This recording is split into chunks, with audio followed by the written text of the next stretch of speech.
Hello and welcome to the Sacral Circle, where we are healing sexual trauma collectively and lovingly. I'm your host, Janie Terrazas, and I'll be interviewing individuals from all walks of life who have had to face a sexual tragedy or abuse in one form or another and triumphed over their adversity. Be sure to subscribe to my podcast, The Sacral Circle. Just search Sacred Stories on iTunes. I want to thank our listeners for joining us today on the Sacral Circle, the self-love haven where we leave judgment at the door. And today I am super grateful to have this fabulous woman on my show. Joyous Windrider Jimenez is a multi-disciplinary artist, poet, educator, and mother of one son. She has been gathering the lost pieces of her identity and voice for many years and has found the healing power of the arts to be an integral part of that work. She is an explorer of emotional landscapes, a gatherer of new experiences, and a natural-born dreamer. She, along with poets Mandy, Lynn, Lara, and son Juana, Guillermo, co-founded Raise the Whisper, a collective of survivors cultivating healing from the effects of family rape and sexual abuse. Thank you so much for being with us today, Joyous. I just can't say enough about the work that you and these other women are doing with Raise the Whisper. Thank you so much for having me on the show, and we were really grateful to have you join us this last meeting and share your wisdom with us. It was a wonderful time. Oh, thank you. Yes. I've been talking about this subject matter on my podcast, and Sacred Stories has a magazine called The Owl, and they had asked all of us that were open to sharing our stories to do a piece. And so that was the first time I actually had that printed. And then it was a whole nother area for me to really go and speak with a group of people like I did at Raise the Whisper. And it was such a beautiful, intimate setting. And I really wanted to thank you guys for giving me the space, to kind of share and guide them through a creative writing process. So you have a really beautiful poem, a very powerful poem, similar to San Juana. This piece of art that she wrote really sort of exposed herself and really poured her story out in a very raw and real way. And it sounds like you would like to start your episode with your poem.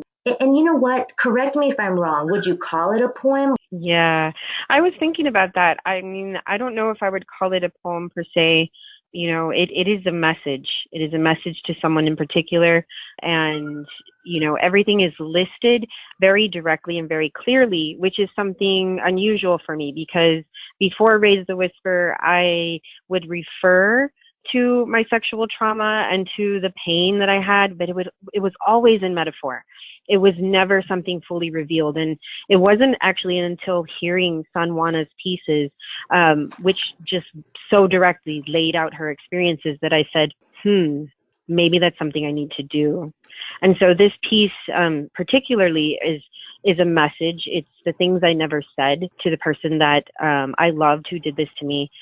And it was something that I actually discovered that I had written down. And I took that to the microphone at Raise the Whisper without necessarily practicing or doing it before, and discovered the power behind just speaking it out directly. Yeah. So whenever you would like to start to share this, feel free to do that. And then Yes. I'm sure that in itself will sort of guide the rest of our conversation here today on the Sacral Circle. Yes. Sure. This is called, These Are the Things I Never Told You. These are the things I never told you. How I cried for you for months. Through all the investigations and the trial, I was obsessively worried for your safety, your marriage, that I told because I needed it to stop, not merely for my sake, but because I didn't want to lose my love for you forever. I was faced with that decision at the age of 9, that they took me into a dark, huge, and empty room with a part sectioned off, video camera towering above us, stuffed, strange, colored puppet beings on the floor with anatomically correct bodies, which they undressed in front of me and asked me to name unspeakable names for my young mouth of private organs, and to say them again and say them louder so that the strangers and the camera in the room could hear. that they asked me to describe what parts of your doll touch what parts of my doll, how, when, where, and for how long. And when they'd exhausted themselves, they asked if there was anything more. And I looked straight into the camera with eyes pleading for someone to see and understand.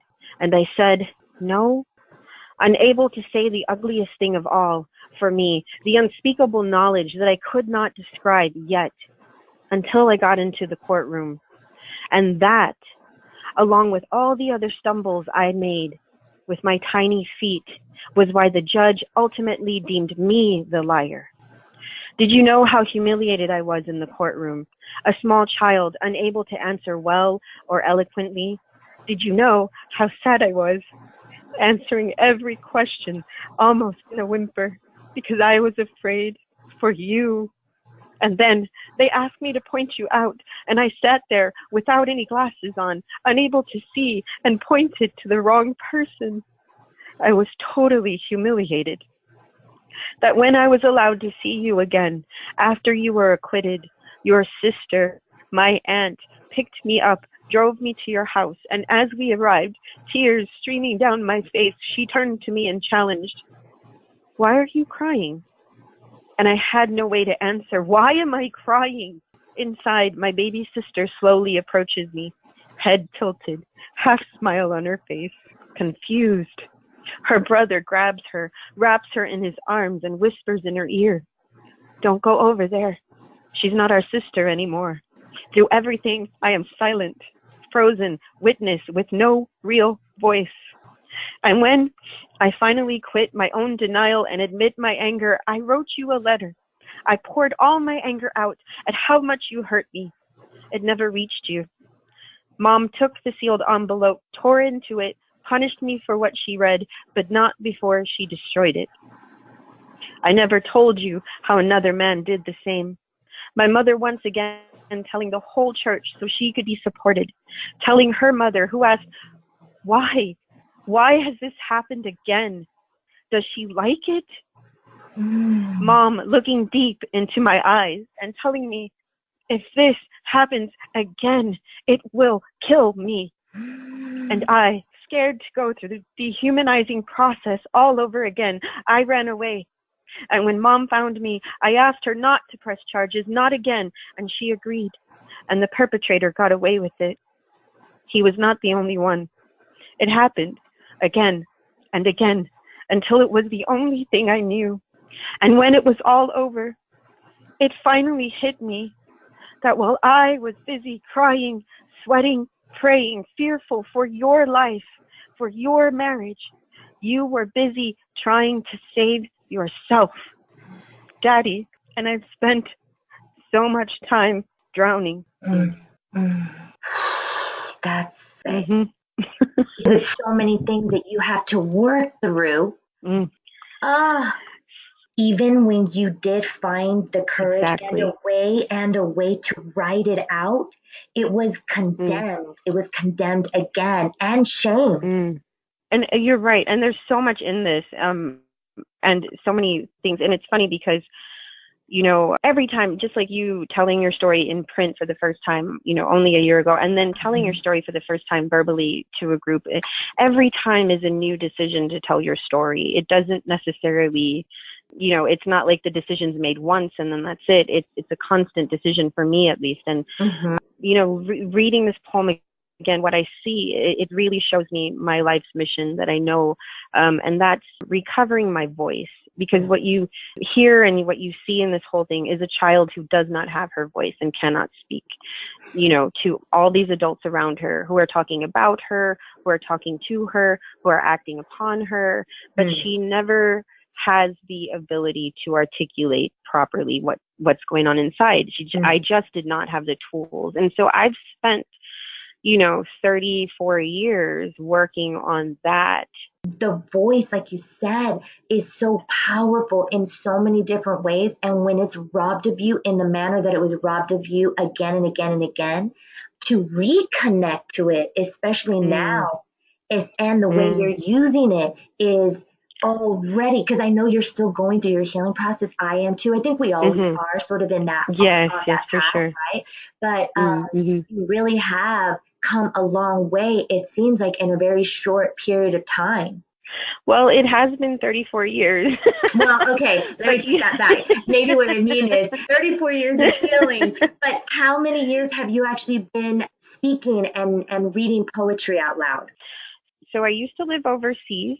I used to live in the Mediterranean, and I came back to reconnect with my roots. And I feel it was just serendipitous. Like God just connected me to the poetry community here. I had just really, really made the conscious, admission that I was a writer and that I did need to be writing and sharing my writing, and came back to San Antonio after being gone for, more than a decade, and immediately plugged into the community. So that's been about 8 years. But directly speaking my story on a microphone has only been after Raise the Whisper was formed. Everything else before that, and I've referred to it in photographs that have been in art exhibits. I've referred to it in theater performances, but to directly say the things that have happened to me, that's something I'm still learning how to do.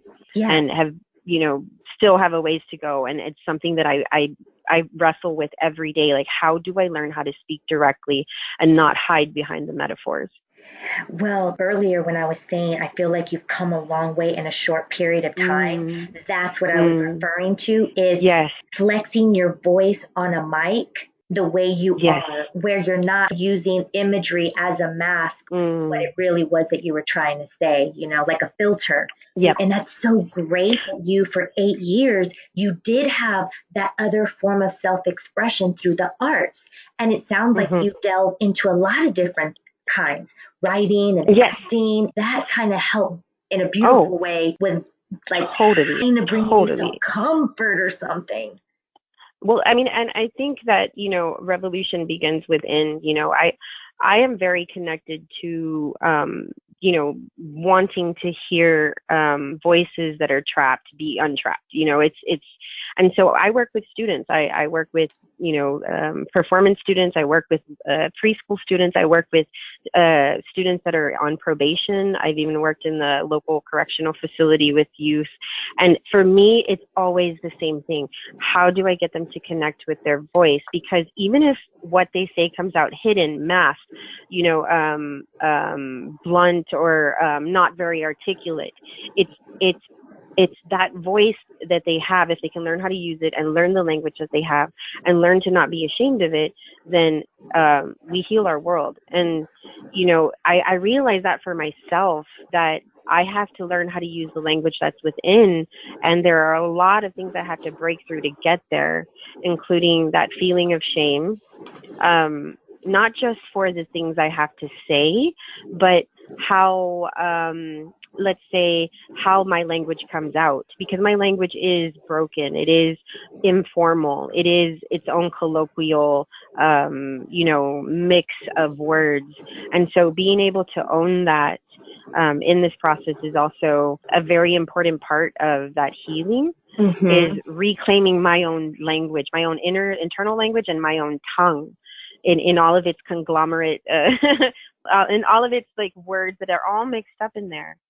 Like, how do I use them and know that that's honorable? However it comes out, it's honorable. Yes. And it's valid, it's important, and it's true. And it's that way for every single person who dares to tell any part of their story. The shame of where we come from, or the shame of, not measuring external standards, like that is such unnecessary energy for us to be wasting on. The stories, the sacred stories, need to be told. This is our way of learning. It's been our way for it's an ancient way of learning, and those oral stories, the history needs to come out. And so the more that we're able to just practice that, take the time to listen, and take the time to learn from those around us, I think it helps us all to articulate and to get closer to our true story. The other thing that's like, I forget sometimes how unique my story is I also spent those 34 years working on forgiving my father. And he wasn't the only one who did that to me. And I don't even think he was the first, because, I look at how I was when I was young, and there was some acting out, there was some suicide ideation. I told my mother nothing, about anything. And there was, a dream that I remember, like just different things that tell me, something happened way younger, like before I can even remember.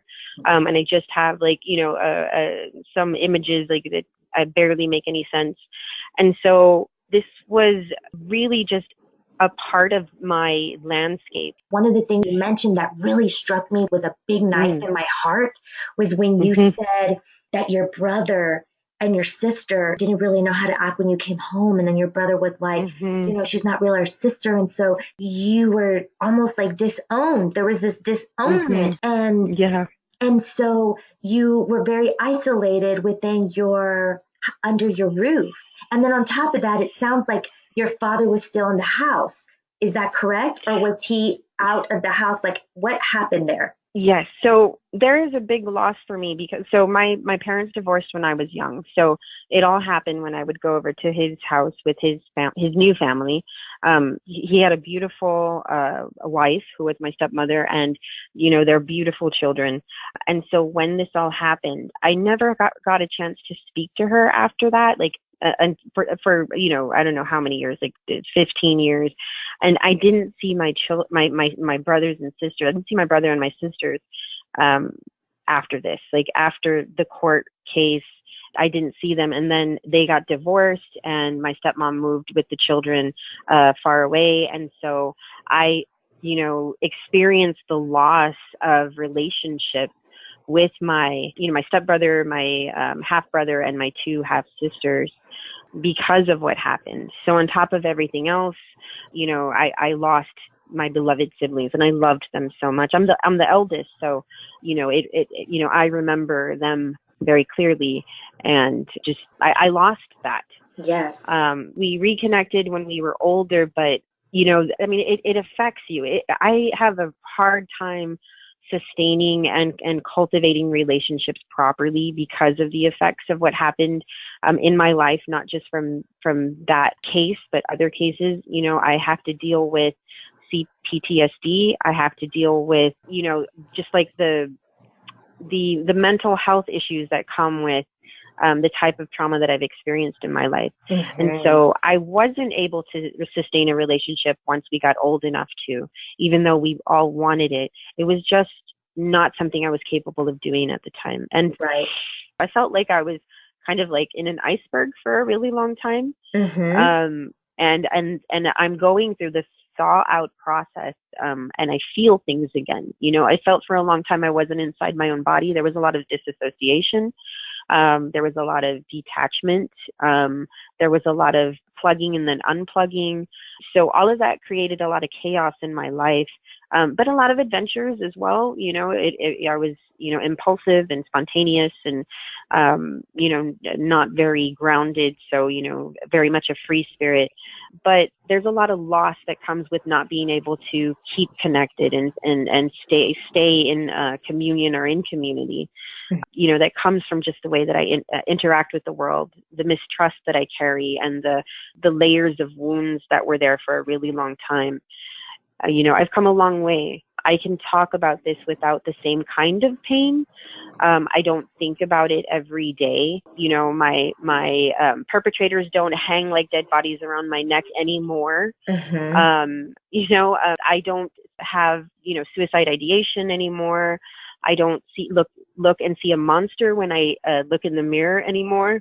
But that's all really recent. Coming to San Antonio, it began a new process for me, where my art became very personal, and very cathartic when I came back to San Antonio. Yeah. That's really liberating, when you start to feel that way, right? It is. And I also know to give myself so much gentleness, so much self-compassion, and that's taking me, forever to learn. And I actually, in the last few years, also got into participating and working with life coaches.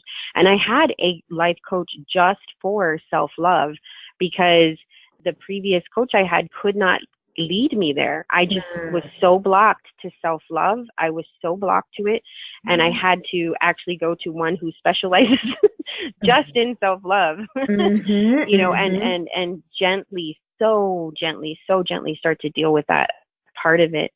You know, and it's funny because sometimes I feel like, you know, I just want to do everything, you know, I want to go through all my trauma really fast, and I would just, you know, I'm so impatient. I want to hurry up and you know, to understand the gentleness and self-compassion and taking your time is such a powerful thing to do. If you really give yourself permission, you can move forward in some really fundamental ways, in some really paradigm shifting ways, in just if you allow yourself to move in gentleness and self-compassion. Since you've been more vocal, how has the family been? So basically a lot of silence. Okay. It's very evident and very clear. The silence is very clear. My mom, you know, she did the best she could with what she had at the time. It wasn't helpful for me, but she was doing the best she could. I do recognize that. But It's interesting because just the other day I mentioned something very casually, and she stopped and she said, "I'm so sorry you went through all that you did." And you know, I was surprised to hear that from her. So, you know, I think in the future there will be a space where she's finally able to come around and really engage, but I don't know if she's totally ready for that yet. Right. Well, that's really beautiful that you recognize it from that higher soul perspective and are not holding a grudge towards her, because I know that would just rob you again of your light and your power. Yeah, it took me a long time just to be angry at her. And so I'm actually not as far advanced in my forgiveness of her as I am of my dad, because it was less evident, the damage that, you know, was there just in her youth and in things she didn't know. So I'm working on that now, actually. Right. Well, I can appreciate you doing that additional work. And again, you know, none of this work that you're doing is in vain. That's for sure. The biggest thing for me, that like the biggest piece for me right now was something that it's only been in the last couple of years, year and a half maybe, but was recognizing that I needed to connect back with my body, and that my body had a lot of the wisdom that I needed for my healing. And so if my body refuses to go or move forward, and I remember you talking about the emotional body and the mental body and the physical body, like if my system is not ready to move forward and I'm trying to push it forward towards what I think is the way for it to heal, but my body is saying no, then it's not going to happen. So instead of me working against my, you know, I don't know, my donkey of a system, you know, instead, you know, to really understand that it knows how to do this and it knows what it can and cannot and what it's willing to do. And if I will honor that and acknowledge it, you know, validate it, and then move in the way that my body can, my system can, I will find that I'm able to move much quicker. If it's just a mental thing or a mental exercise or, you know, something that you're pushing, it takes longer sometimes. And so that's been a big integral part of what's my latest, you know, piece of my puzzle of healing. Yes. And when all of this has happened to our bodies, this is kind of a strong word, but we almost have like this, well, first of all, we're disconnected, but there's a little bit of this underlying disgust of self, you know, and, you know, and it's not even, sometimes it's towards self, but it's also because of what happened. And so there's this, like, my body pained me, my body, because of my body, it led to all of this, all of these broken relationships. And you know what I mean? And so we unconsciously start to associate body with not good, and not good can show up in a lot of different ways. Like I struggle with the same thing too. And that you were saying when you looked in the mirror that you see a monster.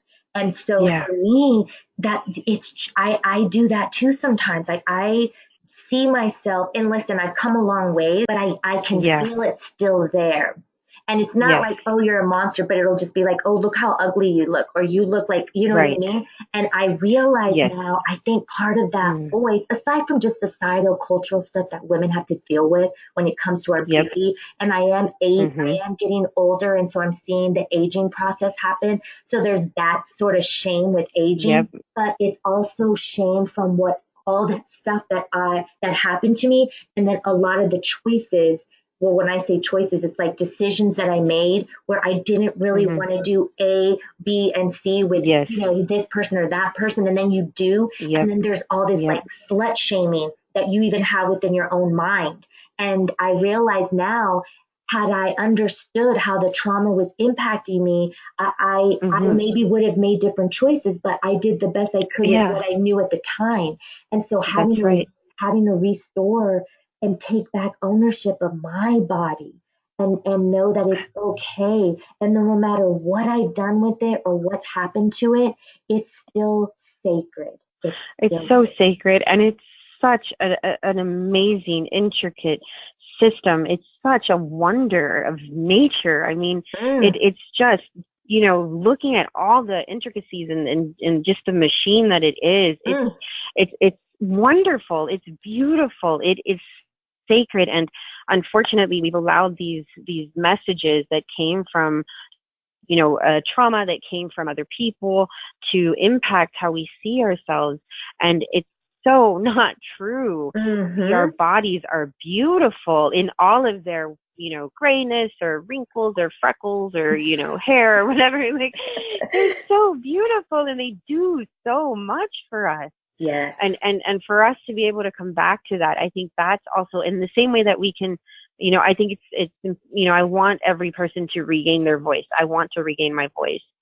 You know, I'm also in that process of regaining my body back and claiming it back for me, you know, the autonomous, you know, system that it should be, instead of, you know, an object or, you know, something that should please others or something that should, you know, satisfy the male gaze. You know, it's mine for my life's journey and for my experience of pleasure and feeling and just, you know, the earth and the wind. I love your name too. We talked about that the other day when we saw each other. Is Windrider because it's really when we heal, we take back our breath. And breath means spirit. And so it's almost like taking back parts of our spirit that were like fragmented. And like you said earlier, the puzzle, you know, it's like putting all the puzzle pieces back together and any cracks or whatever is in it, it's like sealing it up with 24 karat gold and having this like beautiful piece of art. You know, we each person really is. I believe in the Bible, it says you are a masterpiece, you know, and we really have to step into our masterpiece and see it for what it really is. But obviously when things like this have happened to us, it very quickly and very easily can we see ourselves as not worthy, unlovable, broken, disconnected, and incapable of achieving or healing or changing anything. And that's a state of like helplessness and hopelessness.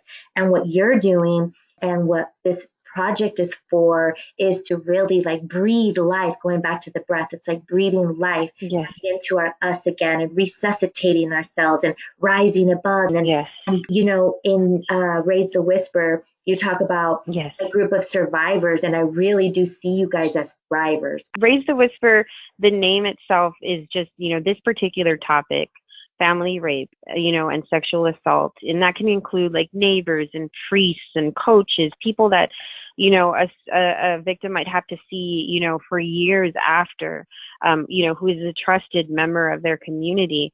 It's not talked about. It's whispered. You know, it's not even talked about as much, you know, as, let's say, someone who is assaulted by a stranger. It's whispered. And so just to raise that whisper to a conversation, a level, where people can talk about this. We need to talk about sex. We need to talk about, what's happening in the family. We need to become aware of the signs of this happening in the family. We need to know how to work with those who are struggling with that. Like a lot of times when it's in one member of the family, it's because it's throughout the whole family, or there's lots of it going on, and people aren't talking. And so I think that that's another part of it, just talking without shame.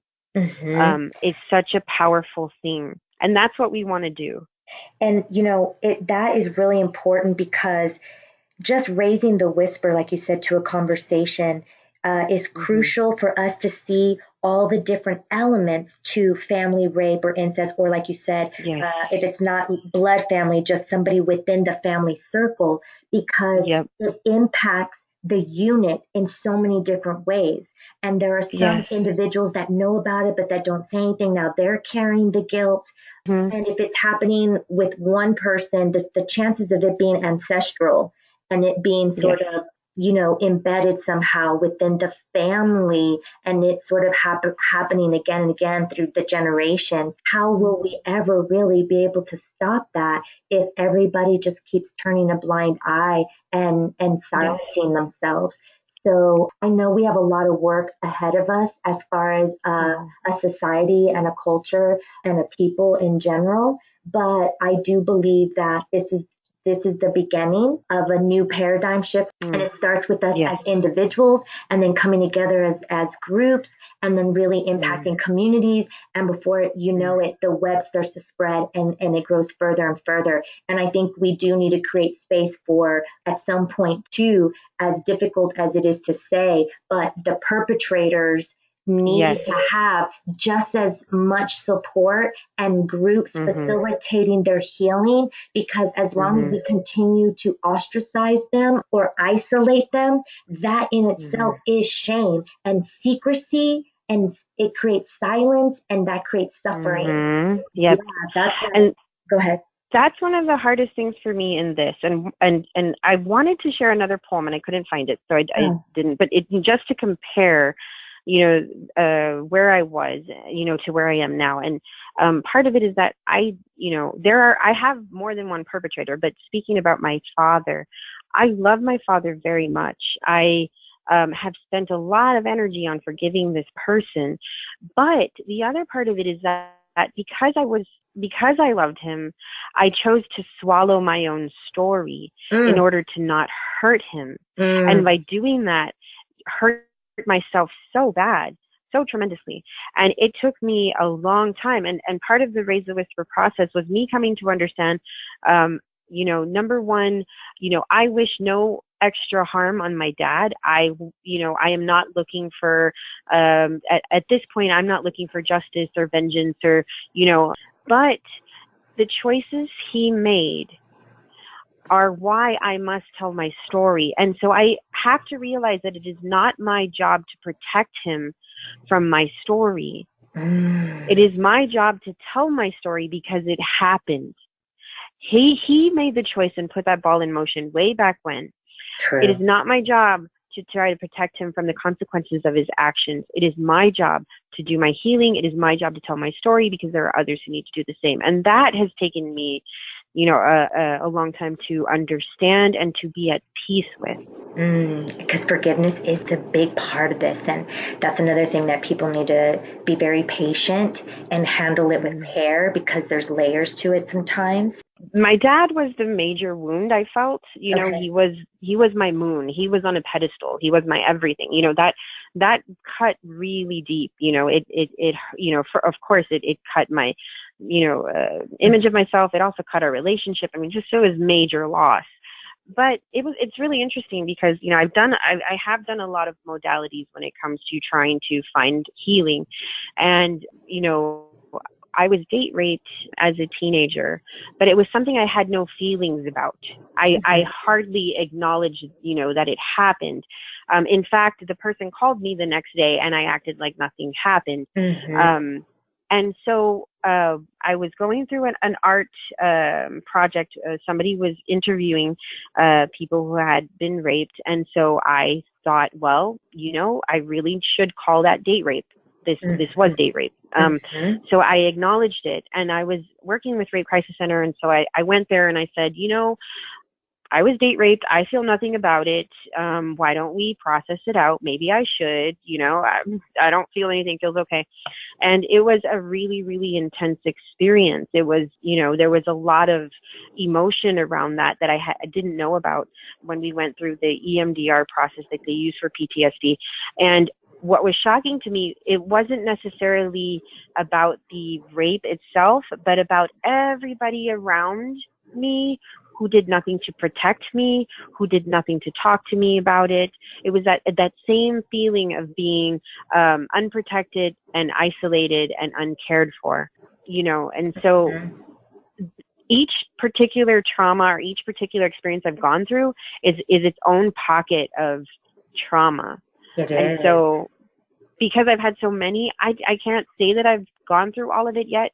In fact, it was only a few months ago where I had to look at a certain section of my life, and I started to think there's a lot of non-consensual stuff, consensual stuff in this pocket of time, and I stepped back from that thought. To open up more at that point, I was like, okay, you're like, wait leave a that second. thought right there. Exactly. Yeah, and it's cool that you also are able to know what you are ready and are not ready to unpack. Like, it's like you get a little pocket of trauma and you're like, okay, I can deal with this, but this, I'll go ahead and say, I'm not sure if I'm ready to go through that yet. I'm still processing this over here. Yeah, because that's coming from a place of honoring your truth. It takes time to get there, I think. When we're in trauma and that's been stuck in our body for years, sometimes you hear people say, well, just get over it. Like, that happened 30 years ago. Or, you hear people responding to those who are just speaking up, and they're like, well, why didn't you say anything before? Why are you saying this now? And it stays with you. It stays in that moment. When you go back in there, it's as if you're in the moment. And so, everybody, and that's one thing we say at Raise the Whisper, we honor everybody's journey. If you even just show up and you say nothing, if you think about showing up, if you're just happy that we're there, we know that that's a part of the healing. And so we honor that. We don't want anybody to do anything that they can't or don't want to do. But, I think it takes a lot of work to get to the place where you can start to have a little bit of choice and control over your healing process. Yes. That's without true. help. Yes, that's true. And I just really liked what you said about, sometimes the bravest step is just listening to a podcast. And I honor anyone out there right now who's taking that brave step of just listening, of just sitting with that for a minute. And I just want to say you're not alone. And there are many people out there who are willing to stand by your side and who are taking the brave step of finally admitting their own trauma and starting to come together as a choir. As someone said to me, we are a choir of voices coming together. We are singing the same song. So Raise the Whisper meets once a month, and, someone can contact me on my Facebook page. You can look for Joyous Windrider Jimenez, and you can search Raise the Whisper just by putting the hashtag in, and you'll find one of our events. Excellent. And again, I want to thank you for your candidness, your transparency, for sharing your poem, and for all the work that you're doing here locally and just in your own life, because just doing that alone makes a big difference in the world. So I want to say you are now officially a part of the Sacral Circle Sisterhood. Hey. Thank you so much. Yes. Thank you for having me on. This was a great experience. Oh, thank you. And I want to thank our beautiful listeners for tuning in today. Be sure to subscribe to our podcast, The Sacral Circle. Just search Sacred Stories on iTunes. And as we say goodbye, always remember to know your worth and love and value yourself wholeheartedly. Peace be with you.